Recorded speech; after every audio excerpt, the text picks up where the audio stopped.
ഇറാന്റെ ഒരു തല, അതിനൊരു പോറൽ പോലും ഏൽക്കാതെ ഇസ്രയേലിന് കിട്ടണം. ആ സൂത്രധാരനെ ജീവനോടെ പിടികൂടണമെന്നാണ് മൊസാദിന് ബെഞ്ചമിൻ നെതന്യാഹുവിന്റെ മുന്നറിയിപ്പ്. ഭരണകൂടത്തിൽ അവശേഷിക്കുന്ന ഖമനേയി ശിങ്കിടികളെ ലക്ഷ്യം വെച്ച് അടുത്ത അറ്റാക്കിന് കോപ്പുകൂട്ടുകയാണ് ഇസ്രയേൽ. ഇറാന്റെ ആണവ കരാറിന്റെ സൂത്രധാരൻ അബ്ബാസ് അരാഗ്ജിയെയാണ് ഇസ്രയേലിന് ജീവനോടെ വേണ്ടത്.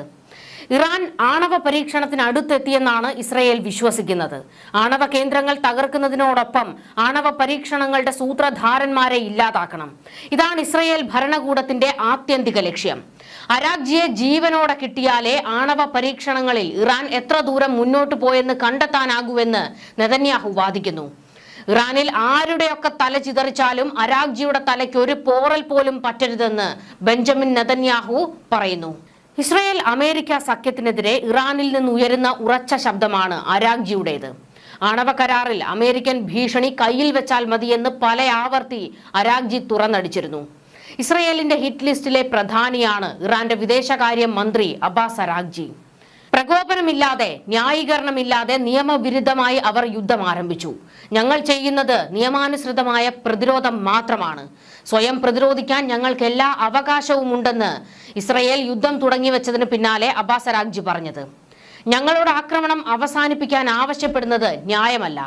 യുദ്ധത്തിനൊരു സ്ഥിരമായ അന്ത്യമുണ്ടാകണം. അത്തരമൊരു ഘട്ടത്തിൽ എത്തുന്നതുവരെ ഞങ്ങളുടെ ജനങ്ങളുടെ സുരക്ഷയ്ക്കായി പോരാടുന്നത് തുടരേണ്ടതുണ്ട് എന്ന് ഞാൻ കരുതുന്നു.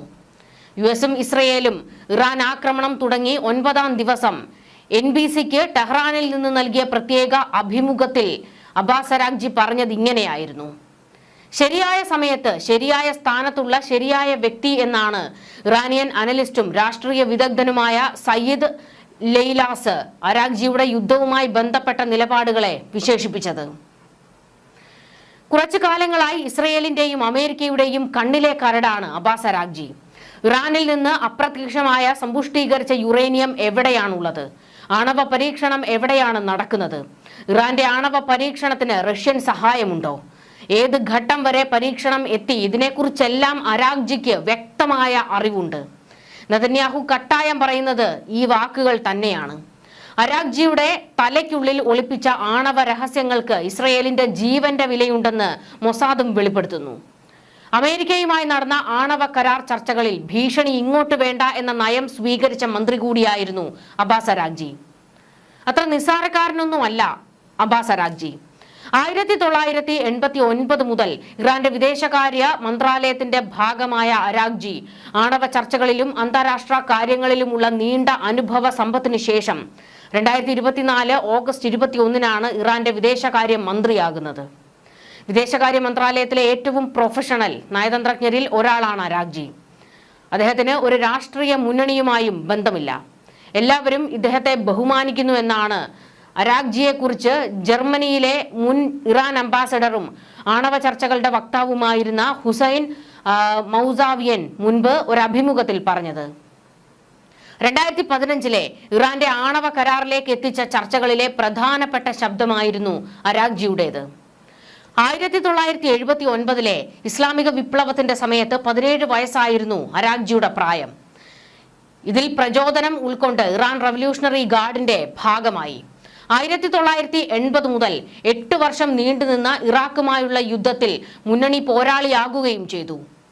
മുഹമ്മദ് ഖദാമി ഇറാൻ പ്രസിഡന്റായിരുന്ന സമയത്ത് 1999 മുതൽ 2003 വരെ ഫിൻലൻഡിലെ ഇറാൻ അംബാസഡർ ആയിരുന്നു അരാഗ്ജി. തൊട്ടുപിന്നാലെ വിദേശകാര്യ മന്ത്രാലയത്തിന്റെ പടിഞ്ഞാറൻ യൂറോപ്പ് വിഭാഗത്തിന്റെ തലവനായും പ്രവർത്തിച്ചു. ഈ സമയത്താണ് ഇറാൻ ആണവോർജവുമായി ബന്ധപ്പെട്ട് ബ്രിട്ടൻ, ഫ്രാൻസ്, ജർമ്മനി തുടങ്ങിയ രാജ്യങ്ങളുമായി ചർച്ചകൾ തുടങ്ങിവെച്ചത്. 2005 നിയമപരമായ കാര്യങ്ങൾക്കുള്ള ഡെപ്യൂട്ടി വിദേശകാര്യ മന്ത്രിയായി അദ്ദേഹത്തെ സ്ഥാനക്കയറ്റം നൽകുന്നു. 2008 ജപ്പാനിലെ അംബാസഡറായി. 2011 മുതൽ 2013 വരെ ഏഷ്യൻ പസഫിക് കാര്യങ്ങളുടെ ഡയറക്ടർ ആകുന്നതുവരെ അരാഗ്ജി ആ സ്ഥാനത്ത് തുടർന്നു.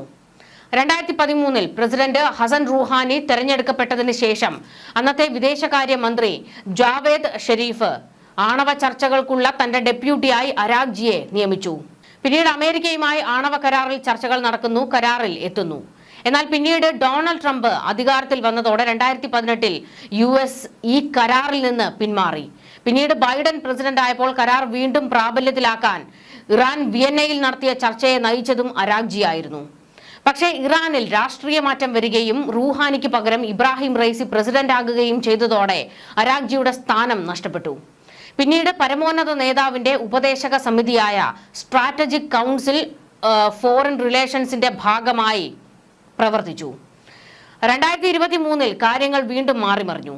ഇസ്രയേൽ ലബനനിലെ ഇറാനിയൻ പങ്കാളിയായ ഹിസ്ബുള്ളയെ ആക്രമിക്കുകയും സിറിയയിലെ IRGC കമാൻഡർമാരെ കൊലപ്പെടുത്തുകയും ചെയ്തതോടെ സംഘർഷം വർദ്ധിച്ചു. യമനിലെ ഇറാൻ പിന്തുണയുള്ള വിമതരായ ഹൂതികൾ ചെങ്കടലിൽ ടാങ്കറുകളെ ആക്രമിച്ചു. 2024 ഏപ്രിലിൽ ഡമാസ്കസിലെ ഇറാനിയൻ എംബസിക്കെതിരായ ഇസ്രയേലിന്റെ ആക്രമണത്തിന് തിരിച്ചടിയായി ടെഹ്റാൻ ഇസ്രയേലിന് നേരെ ബാലിസ്റ്റിക് മിസൈലുകൾ വിക്ഷേപിച്ചു.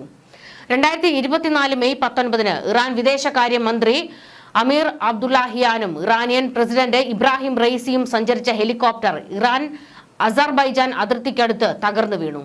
ഇതോടെ ഇറാനിൽ ഭരണമാറ്റമുണ്ടാകുകയും പെസഷ്ക്യാൻ പ്രസിഡന്റ് ആകുകയും ചെയ്തു. മന്ത്രിസഭയിൽ വിദേശകാര്യ മന്ത്രിയായി അരാഗ്ജിയെ തെരഞ്ഞെടുത്തു. 2025 ജനുവരി 20 ഡൊണാൾഡ് ട്രംപ് വീണ്ടും വൈറ്റ് ഹൌസിലെത്തിയതോടെ ആണവ ചർച്ചകൾക്ക് അരാഗ്ജി മുൻകൈയെടുത്തു.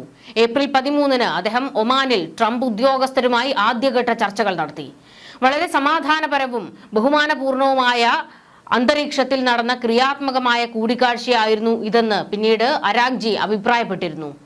അവർ 5 തവണ കൂടിക്കാഴ്ച നടത്തി. ജൂൺ 13 ആറാമത്തെ റൗണ്ട് ചർച്ചകൾക്ക് 2 ദിവസം മുൻപ് ഇസ്രയേൽ ഇറാന്റെ ആണവ കേന്ദ്രങ്ങൾ, ശാസ്ത്രജ്ഞർ, സൈനിക നേതാക്കൾ എന്നിവർക്കെതിരെ വലിയ ആക്രമണം നടത്തി. ജൂൺ 22 അമേരിക്ക ഇസ്രയേലിന്റെ യുദ്ധത്തിൽ പങ്കുചേർന്നു. പിന്നീട് ട്രംപ് അവകാശപ്പെട്ടത് US ആക്രമണങ്ങൾ ഇറാന്റെ ആണവ പദ്ധതികളെ തുടച്ചു നീക്കിയെന്നായിരുന്നു.